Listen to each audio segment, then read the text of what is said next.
I don't think anyone goes into a new job expecting a pandemic. I certainly remember thinking, we're going to have to close the observatory. Am I going to have a job? Is the team going to have jobs? How do we cope with that? How do we even think about dealing with that? And that's where we were. This wasn't what I signed up for, but you have to deal with it because you owe it to your staff, you owe it to the trustees, but you owe it to the audience. I was determined to keep the team intact. I think the pandemic has forced us to pivot and adapt much quicker than perhaps we would have done, because the financial implications of having to be closed for almost a year, very few businesses can cope with that. The first thing I did was reach out to the team and say, this is the situation we're in. We don't know when we're going to be able to open again. We don't know how long this is going to last. We need to think short-term, medium-term, long-term. What do you think we should be doing? So we very quickly put things in place, like we had an astronomer on call over Facebook so people could ask questions. We completely changed our outreach program into schools to be digital and via Zoom. The team was on the case around how we turn this location into a global brand. How do we reach millions rather than just thousands?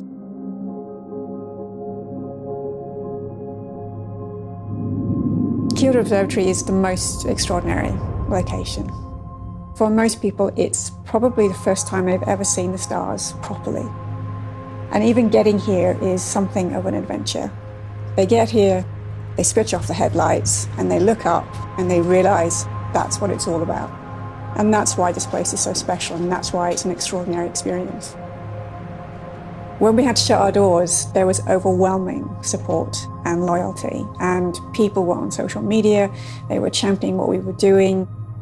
I think it really highlighted how much love there is for this place, and perhaps that was a good reminder for us, actually, to say what we're doing is incredibly important.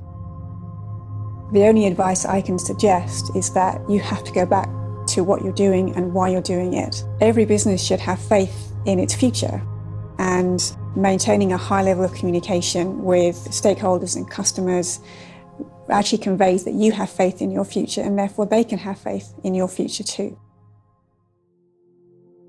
For me, a good job for anyone is finding out who you are, what you're good at, what your talents are, but not being satisfied with that, about having to put those in service to an idea. Because I know for a fact that there's a little girl in Hackney who could be the next astrophysicist for NASA, but she hasn't had that inspirational moment. And this is our gift to visitors, this moment of inspiration, this moment of hope, this moment of revelation and connection.